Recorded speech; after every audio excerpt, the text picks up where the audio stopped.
Welcome to நாகூஸ் Nalabagam. இன்றைக்கி வந்து சுண்டைக்காய் பச்சடி எப்படி வைக்கிறதுன்னு பார்ப்போம். இது வந்து சுண்டைக்காய்ன்னு சொல்லுவாங்க. கிராமத்து பக்கம் அதிகமாக கிடைக்கும். உடம்புக்கு நல்ல எதிர்ப்பு சக்தியை தரும். வயிற்று வலியெல்லாம் குறையும். கிருமியை கொல்லும். கொஞ்சம் கசப்புத்தன்மை இருக்கும். ஆனால் பாகுக்கு அளவுக்கு கசப்பு இருக்காது. கொஞ்சம் லேசாக கசப்புத்தன்மை இருக்கும். துவரம்பருப்பு வேக வச்சு ஒரு கைப்பிடி 1.5 கைப்பிடியான வேக வச்சு வச்சுருக்கேன். சின்ன வெங்காயம், இதுக்கு சின்ன வெங்காயம் தான் நல்லாயிருக்கும்.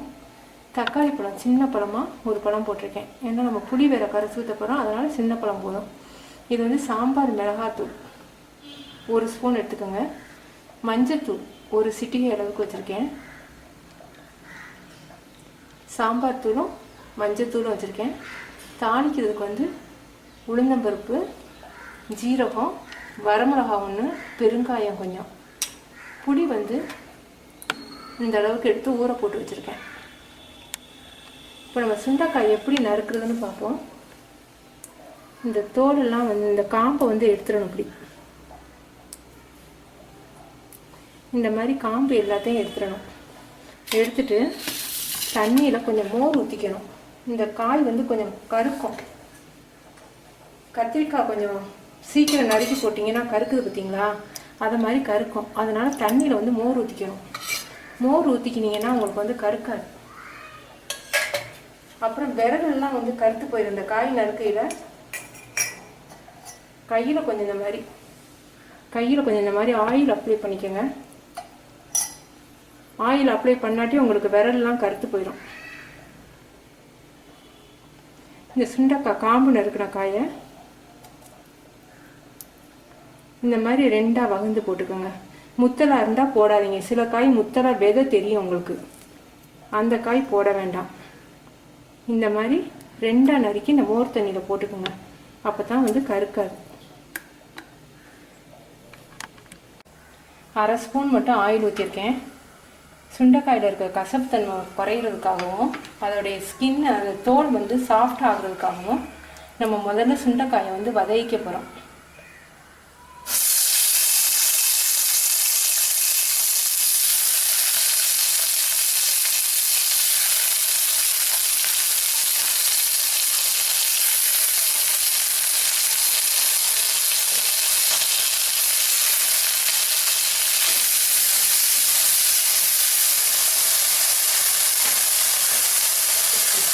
நம்ம மோர் தண்ணியில் காயை போட்டதுனால கருக்காமல் இருக்குது. நீங்கள் வெறும் தண்ணியில் போட்டுருந்தீங்கன்னா காயோட கலரே மாதிரி கருத்து போயிடும்.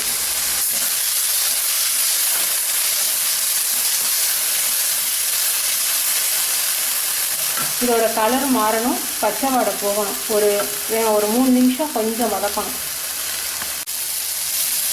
காய் கொஞ்சம் நல்லா வதங்கிடுச்சு, பச்சை வாடை போயிடுச்சு. இதை வந்து நம்ம தனியாக பாத்திரத்தை எடுத்து வச்சுக்குவோம்.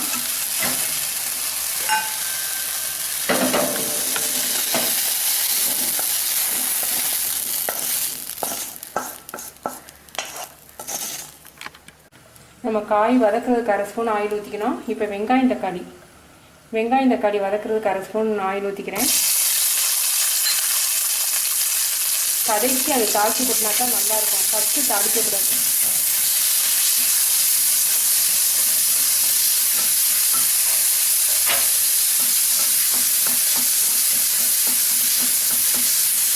காயெல்லாம் வெந்த பிறகு கடைசியாக நம்ம வந்து தாளிக்கணும். இப்போ தாளிச்சிங்கன்னா அந்த டேஸ்ட் குறைஞ்சிடும், நல்லா வாசமாக இருக்கும்.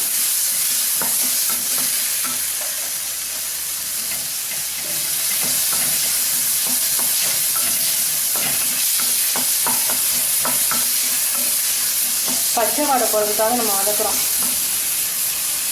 இப்போ காயும் சேர்த்துக்கின்றோம்.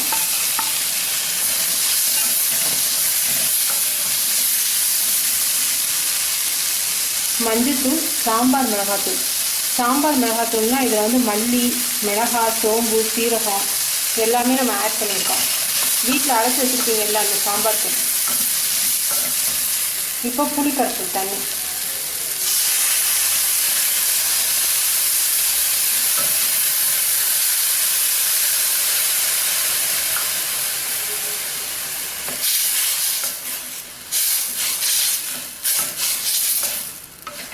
தேவையான அளவுக்கு உப்பு சேர்த்துக்குவோம்.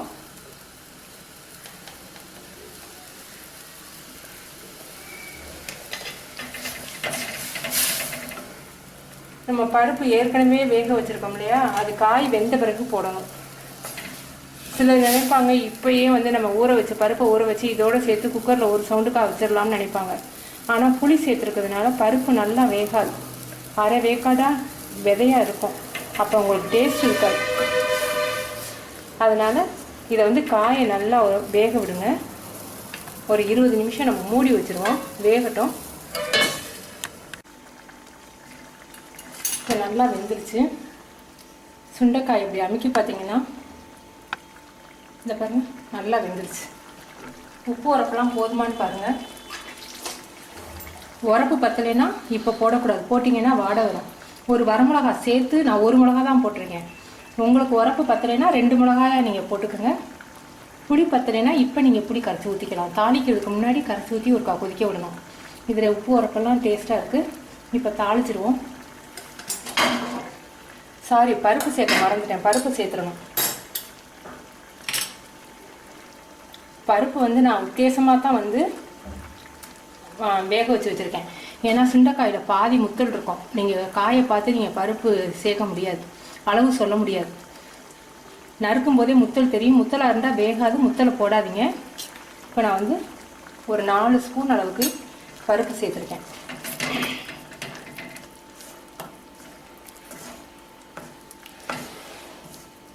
காய் 1 பங்குனா பருப்பு வந்து அரை பங்கு இருக்கும். இப்போ உப்பு உரப்பெல்லாம் பார்த்துக்குங்க. இப்போ தாளித்து கொட்டிடுவோம்.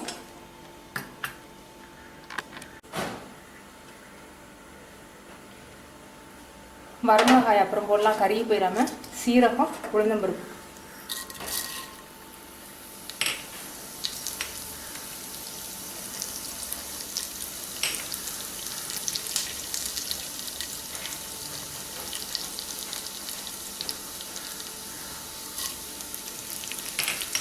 பெருங்காயம்.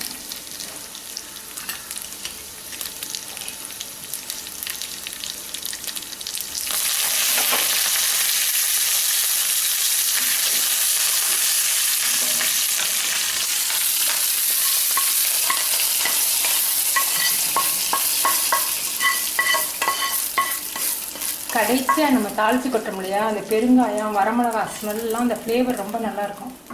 சுண்டைக்காய் பச்சடி வந்து தயிர் சாதத்துக்கு ரொம்ப சூப்பராக இருக்கும், உடம்புக்கு ரொம்ப நல்லது. நீங்கள் செஞ்சு பார்த்துட்டு உங்கள் கமெண்ட்ஸ் எனக்கு சொல்லுங்கள். தேங்க்யூ.